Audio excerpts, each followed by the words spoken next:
Assalamualaikum Ustaz. 2015 yıldan beri internet to'ri orqali dunyoning har qaysi joylaridagi cho'nglar va bolalar uchun har turli chet el tili darslarimiz izchil davomlashmoqda. Yondagi tinglarga ingliz tilini noldan boshlagan o'quvchilarning o'qishida bir tekishni sunduq. Bu xil mazmunlarning davomli yo'llanishini umid qilsanglar, bosh barmoqni bosib qo'ygaysizlar, o'ylaganinglarni inkas qismiga yozib qoldirgaysizlar. This is a photo of me with my four friends. Bu bo'lsa mening to'rt savaş dostum bilan çekilgan bir parça resim.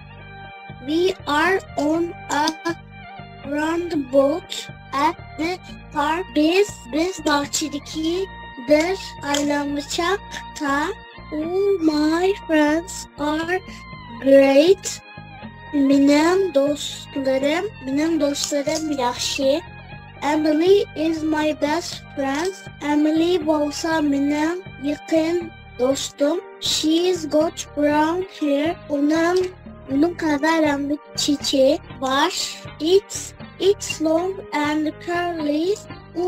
O bo'lsa uzun ve budra. Charlie is Emily's little brother. Charlie bo'lsa Emily'nin o'g'il qarindoshi. He's 5.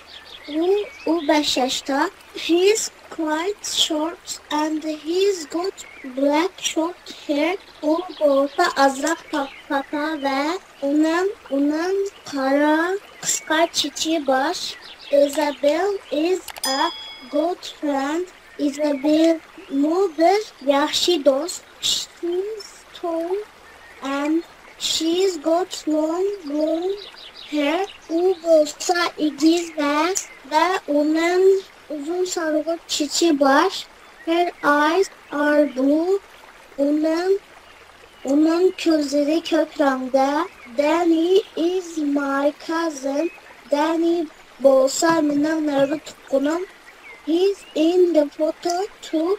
Umu resimde. He's tall and he's got brown hair. O bo'lsa igiz ve qora rangli çiçeği var. And brown eyes ve qora rangli gözleri var. Can you see him?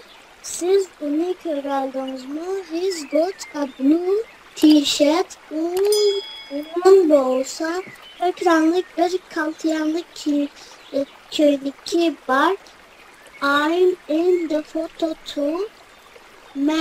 Memnun resimde.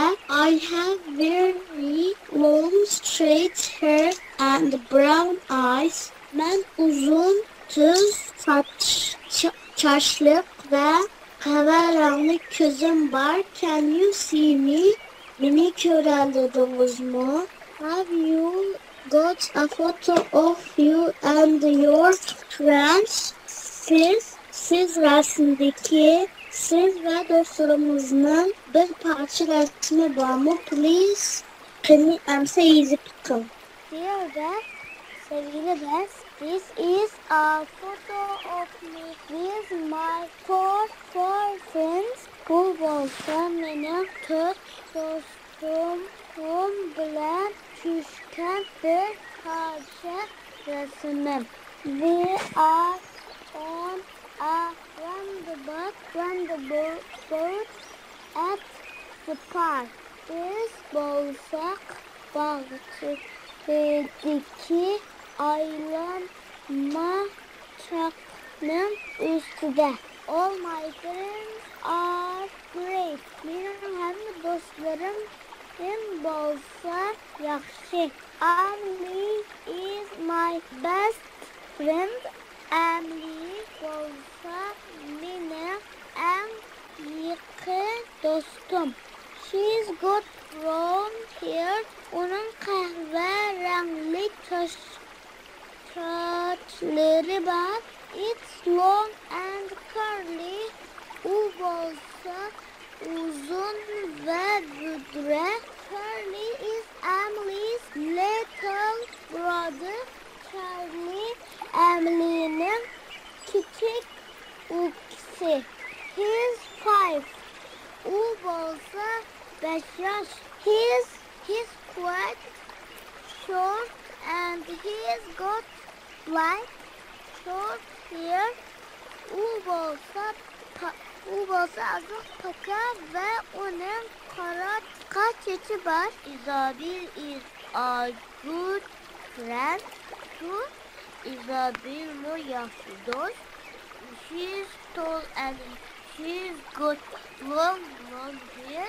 U bolsa ilgili ve onun uzun sargı çiçi var. Her eyes are blue. Onun kök rengi yok. Onun gözleri bolsa kök rengde. Danny is my cousin. Danny bolsa benim nevre tutkanım. He's in the photo too. O mu resimde. He's tall and he's got brown hair and brown eyes. U bolsa uzun ve onun kahverengi çiçeği ve kahverengi gözleri var. Can you see him? Siz onu görebildiniz mi? He's got a blue t-shirt. Onun bir kök rengi kıyafeti var. I'm in the photo too. Ben bu resimde I have very long straight hair and brown eyes. Bir de uzun tüy çiçeği ve kahverengi gözleri var. Can you see me? Siz beni görebilirsiniz mi? Have you got a photo of you and your friends? Sizde dostlarınızda resmi var mı? Please just stop. Sizi udakı gizip bakın. Allah'a emanet olun. Allah'a emanet olun.